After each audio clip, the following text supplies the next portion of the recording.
5% of today's adolescents spend 16 hours a day on their phones.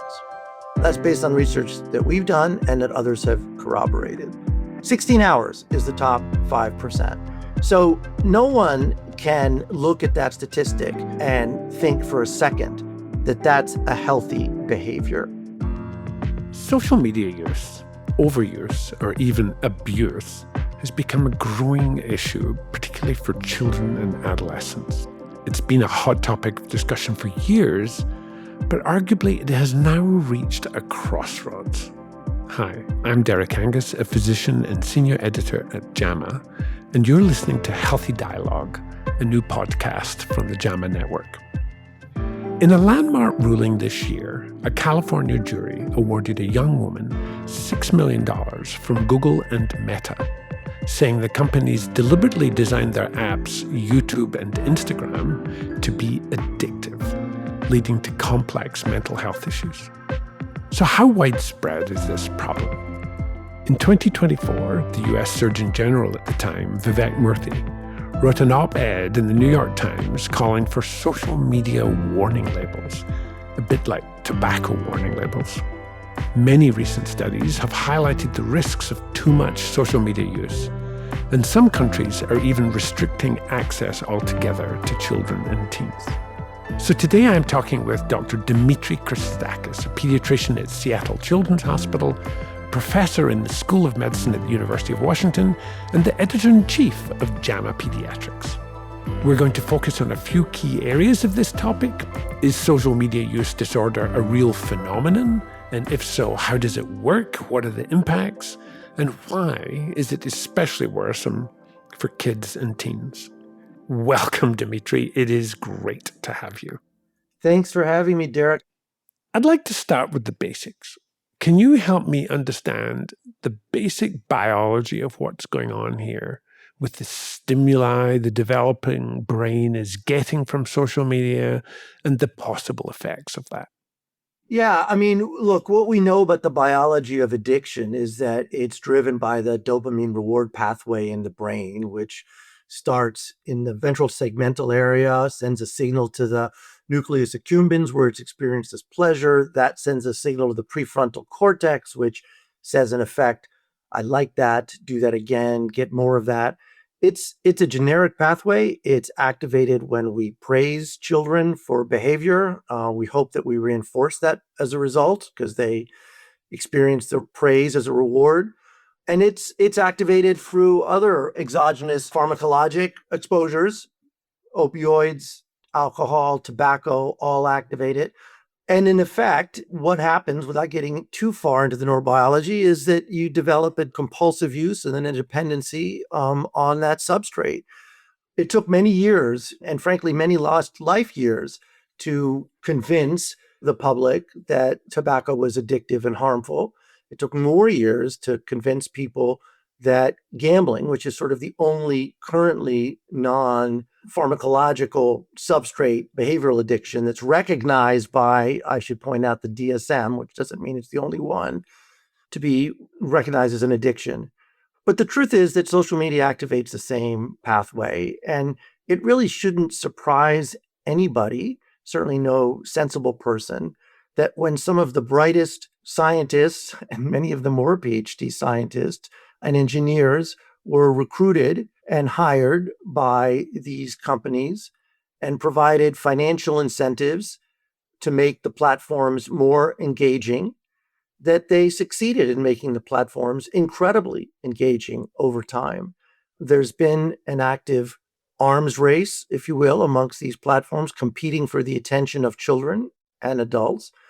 And they've quite cleverly introduced everything we know about behavioral science to make their platforms difficult to get away from. Thanks. Well, that was quite a comprehensive explanation. So, in simple terms, if I've understood, there's a neural pathway in our brain that can allow us to feel pleasure when we get praised, or induce negative emotions when there's some sort of negative stimulus. All of us get all of that all the time.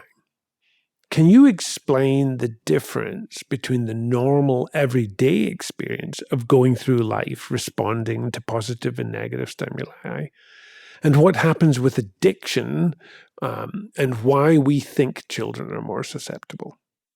Yeah.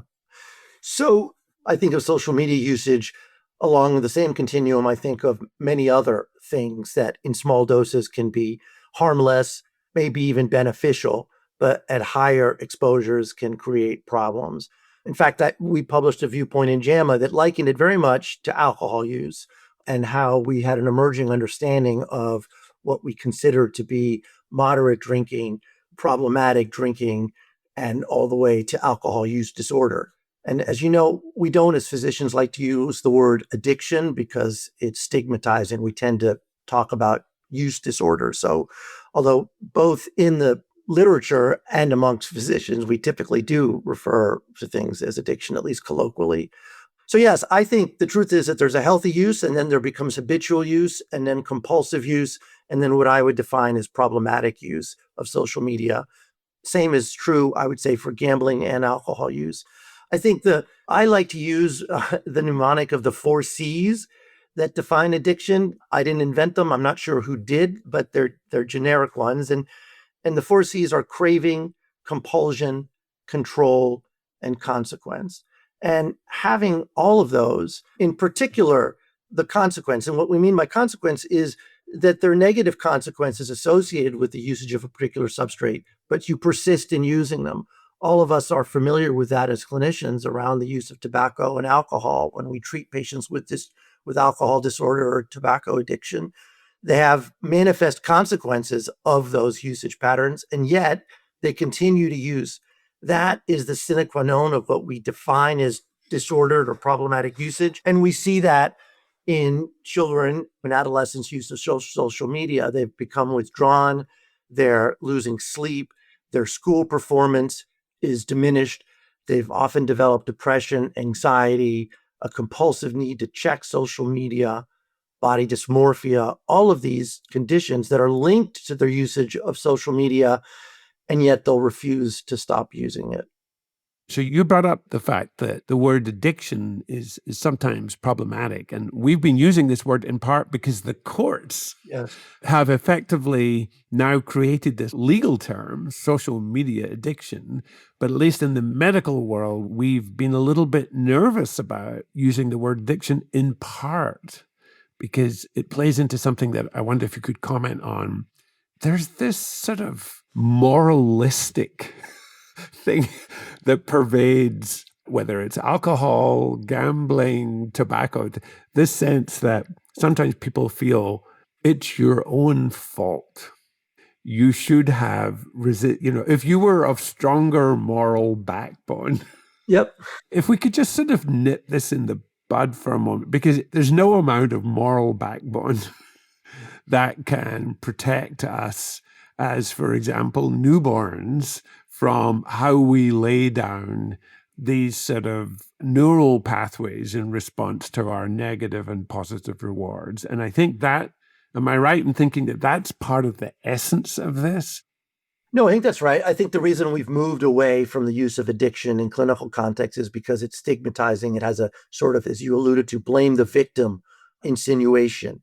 And I think it's fair to say that these people, these children, these adolescents are victims because we as a society have allowed them to use these. In many cases, we've encouraged them to use these platforms that have been engineered to command their attention, to be so engaging that they're difficult to resist.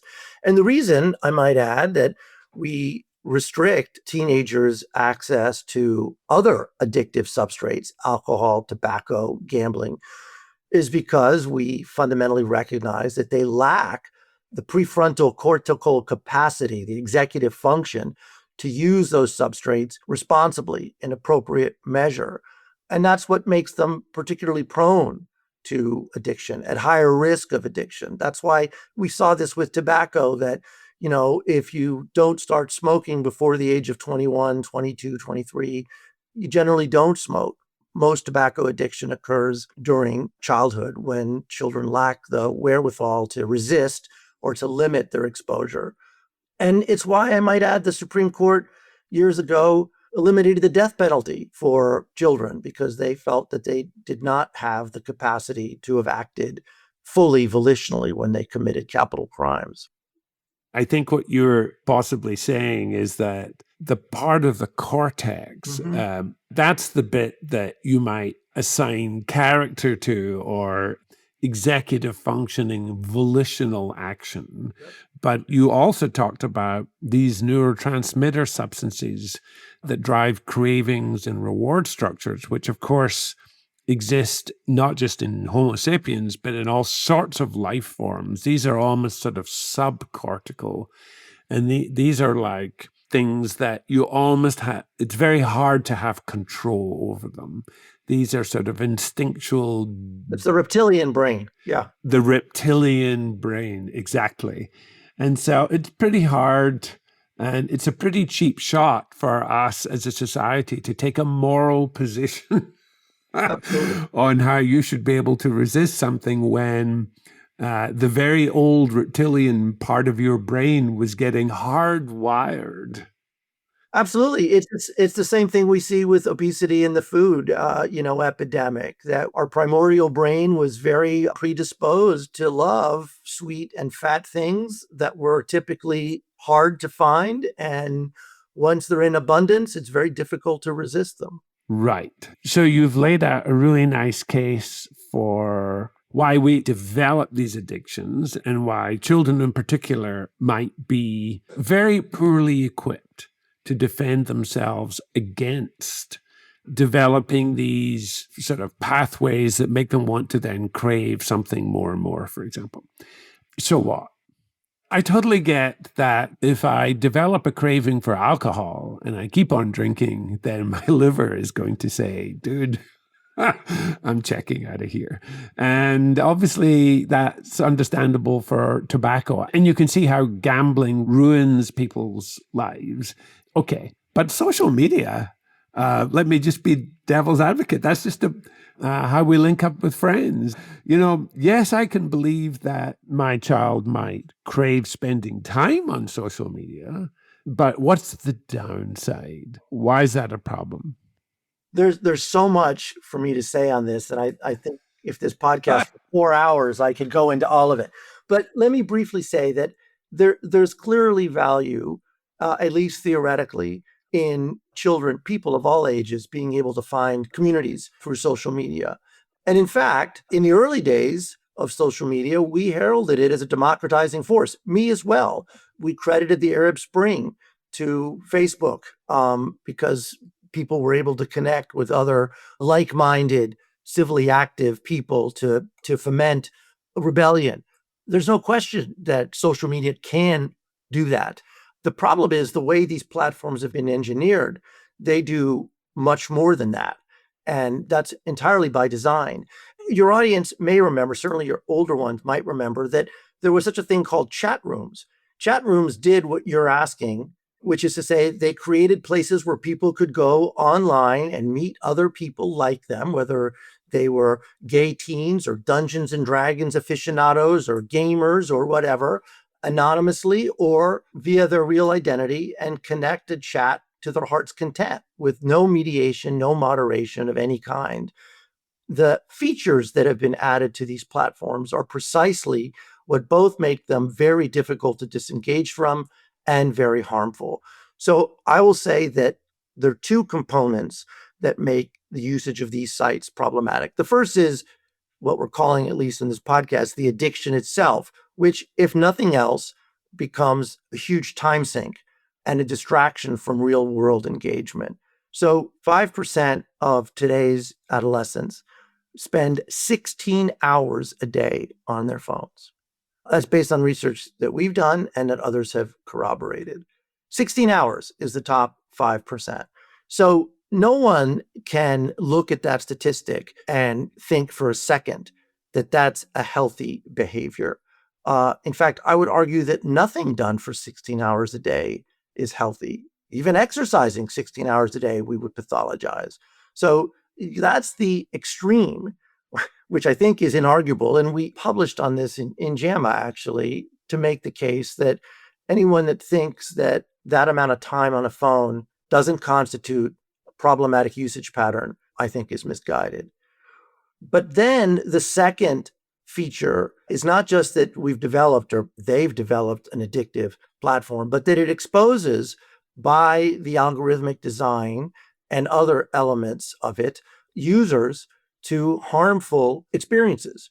So let me try to put this into some context. Historically, when I was 5, um, someone might take a photo of me, my parents, let's say, and put it in an album, put that album on a shelf, and bring it out periodically and share it with people who I'm could sure very, very frequently. very frequently. A No, they good-looking young boy like you, no, they showed my brother much the more, the much apple of your more. parents' eye. Yes, no, I think it was my older brother that they showed more. But anyway, in 2000, I might use my phone to take a picture of something, maybe even a selfie, and text it to somebody who could then look at it. All right. Both of those experiences are effectively sharing a photo unadulterated. But the moment I started to upload that photo to Instagram, let's say, the moment I put it there, it gets embedded into an ecosystem that has very well designed specific features. So the moment I put it up there, I'm offered the opportunity to edit it. Do I want to might change my appearance in some way? Do I want to tag my location? Do I want to tag friends? Do I want to see how many likes I've gotten? All of those features, every one of those was introduced to make you more likely to want to post there instead of just texting. And in addition, to provide quantifiable evidence, which for teenagers is so difficult to resist, of how you rate with your peers. So I post a picture of myself where I've altered my appearance in way X and I get 10 likes. I now post my picture in a way that I've altered my appearance in way Y and I get 20 likes. Well, as a teenager, that alone is a setup to develop body dysmorphia and to feel that, the way I look doesn't appeal to people unless I make certain changes. In fact, plastic surgeons have come up with the term Snapchat dysmorphia because people will show up in their offices with a picture that they have altered on Snapchat and request that they be made to look like that. So these, what the industry calls cosmetic surgery effects, are one such feature that I think induces considerable harm to people of all ages, but particularly to adolescents who are prone to be very sensitive to the way they look. So that does sound really concerning, Dimitri. But in addition to variation between individuals, I'd like to go back to some of your research about how differences in the type of content affect children. In other words, variation in the content, not variation in individual susceptibility. Now, from my understanding, you've done a lot of research on television and found that not all TV is bad. For example, watching Mr. Rogers didn't have negative effects, but fractious, high energy, hyperactive TV shows, they fed into a set of learned behaviors that actually meant that the person was then less capable of interacting with the world in other ways. Is that same sort of qualitative difference at play in social media? Yeah. So first of all, hopefully this podcast will drive traffic to my TED Talk, which is, I think, what you're alluding to. But yes, what we showed in the research we did there was that fast-paced programming, as opposed to Mr. Rogers, led to shortened attention spans, both in young children and in mice, because we developed an animal model to simulate it. And, in many ways, that research has now been recapitulated with the rise of these, what are frequently called short reel videos. TikTok, they were the innovators, if you will, in this space. And they found that the shorter the reel, the more action packed it was, the more compelling it was, and the more people would watch them. And they quickly dominated the social media space. And as I alluded to before, it participated inadvertently or deliberately in an arms race. And we now find these short reel videos everywhere in some format on YouTube, on Instagram, on Facebook, and obviously on TikTok and Snapchat. And what's more, Derek, We now see them on our news programs. We see them on CNN. We see them on the New York Times. Everyone is realizing that these short form videos command attention, but that comes at a cost. It comes at a cost to all of us individually and as a society, I might add, because it has collectively resulted in shortened attention spans, diminished capacity to stay focused, less interest in reading in general. And, we're sitting idly by while this happens. But for many of us, it's a clarion call to action. Yeah. So it's the cost that concerns me. I mean, again, some people would say, what does it matter if people are less interested in reading? But some of the experiments that you showed that bothered me the most were that, for example, those mice that had been exposed to what is like watching TikTok type videos then were just less well put together in how they encountered the world. So that if they then were exposed to, for example, new versus old challenges, they sort of lost the ability to say, oh, here's something new. I should find out what that is. They didn't seem to be as well wired to appreciate dangers. So, speaking as a parent, I can't imagine any parent would want to actively create an environment where their child was then less likely to sort of have what I would sort of think of as like a core skill set for encountering the world, where you assess dangers appropriately, you assess risks, you explore new things with the right amount of curiosity and skepticism. It sounds like you're worried that it's making our children less set to be as capable as they might otherwise be as they enter adulthood. Yes, absolutely. I mean, I think this cognitive capacity for deep focus is an essential human skill. Frankly, I might add, it's one of the things that distinguishes us from our nearest non human primate relatives. We are able, at least we were, to focus on a very particular problem and develop or engineer high ordered solutions to it. And it's not just a foundational skill of childhood, right? I mean, we want our CEOs of our companies to think about decisions they're making deeply, not impulsively. Now, one might argue even that's going to go away with the age of AI. But I think giving up that capacity is going to be the undoing of our species. I really do. I think it's something that we need to encourage, engender, foster. And it's never been more important because the ability to rely on AI has conveniently come at a time when people are losing their focus. So now, not only you find it difficult to read or to stay on task, but you don't need to because your AI bot will give you the answer to the problem that you're trying to solve. Between social media and the rise of AI, Dmitry wasn't painting the brightest picture of the future of our society. Are we effectively dumbing down our brains and distancing ourselves from the very features that really drove human advancement and civilization? If that's the direction we're heading, what can we do to reverse course?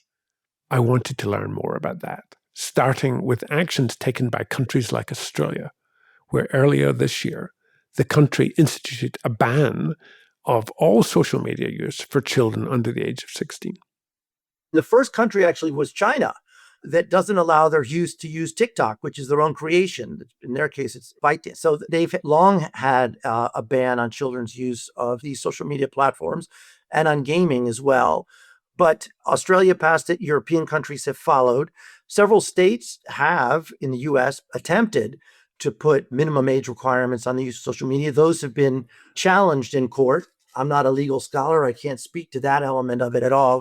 I should point out that I am one of the lead expert witnesses in the ongoing litigation in both federal and state court against these social media platforms. What's my take on those things? I think a little bit of historical context here is warranted. So the minimum age that is widely accepted for children to use social media platforms is 13. Most people don't know how we came on that age. That age was set because there's a legislation called the Children's Online Privacy Protection Act, which basically says that companies cannot collect data for advertising purposes on children younger than the age of 13.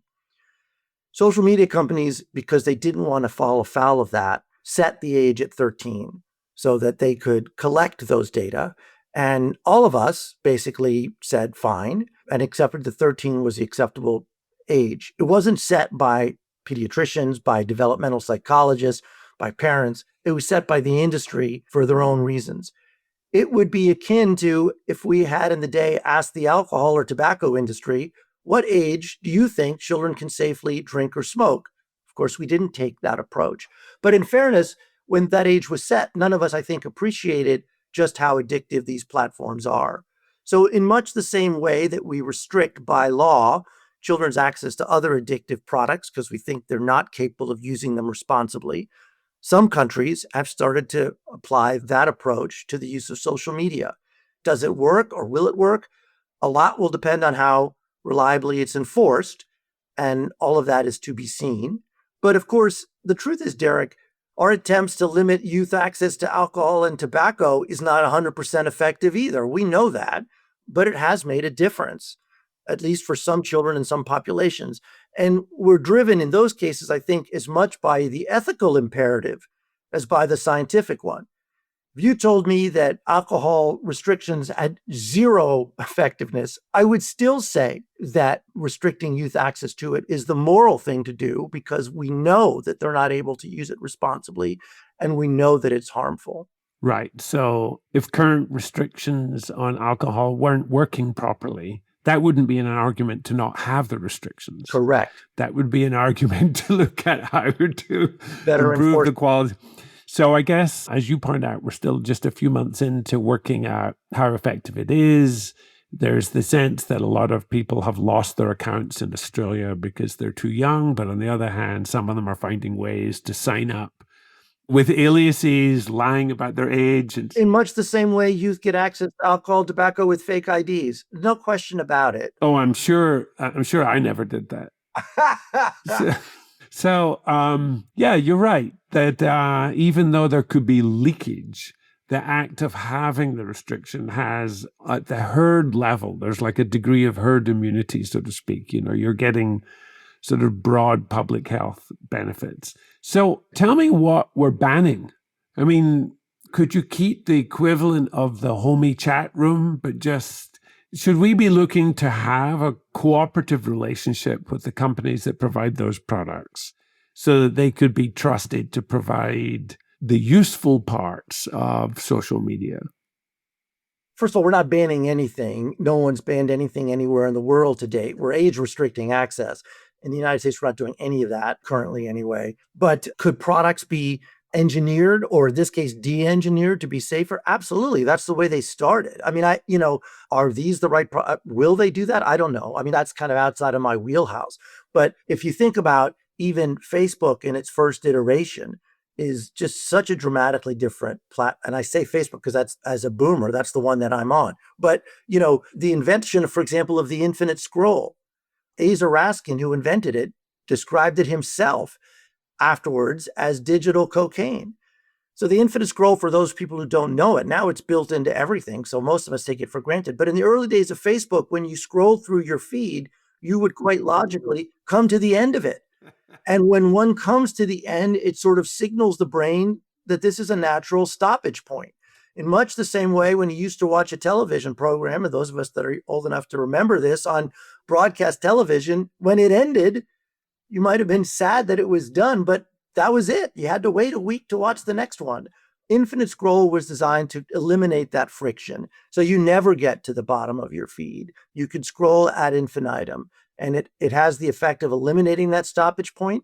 And as I said, it was engineered to make you stay on the platform, and it works very effectively. So the features that have been introduced could be removed or new platforms could be developed without them. We could throw back to the chat rooms of the 70s and 80s that I talked about.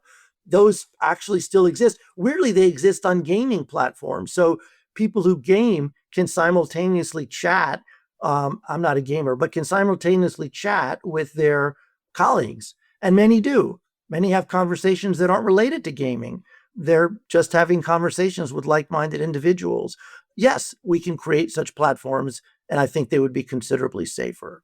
But the ones that exist today are not those. Right. So in other words, the problem isn't necessarily all of social media per se, but the way it's currently being engineered. And there's no technical reason why we couldn't be providing social media products that would be less likely to lead children and adolescents into social media use disorder, SMUD. But you're sensing that unless there were some massive change in the commercial incentives, it's going to be hard to imagine how that will happen easily. Correct. And I think other countries are ahead of the United States in providing those incentives or disincentives for industries, and we'll see how effective they are. All right. Well, one final question for you. Where do you see all of this going? And in particular, where do you have hope? My hope is that we are seeing a public groundswell of concern. And I might add that groundswell, as much as anything, is coming from youth themselves. A recent Pew study showed that 35 to 50% of teenagers report that they spend too much time on their phones and on social media sites. So there is a broad recognition that there is a problem. We've moved as a society from the pre-contemplative stage, if you will, to the contemplative. And the next step, for those that are familiar with behavioral change theory, is action.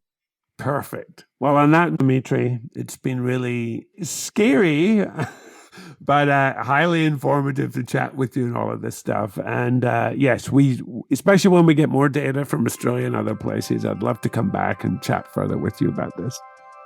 Thank you for listening to this episode of Healthy Dialogue. I'm Derek Angus, and I've been chatting with Dimitri Christakis about social media and its effects on children and adolescents. There's much more to discuss about this topic, so look for future episodes on the subject from us. This episode was produced by Daniel Morrow, Matthew O'Connor, and myself at the JAMA Network. If you have any questions or comments, let us know at healthydialogue@jamanetwork.org, and we'll try to respond in a future episode. To follow this and other JAMA Network podcasts, please visit us online at jamanetworkaudio.com or search Healthy Dialogue wherever you get your podcasts. Thanks for listening.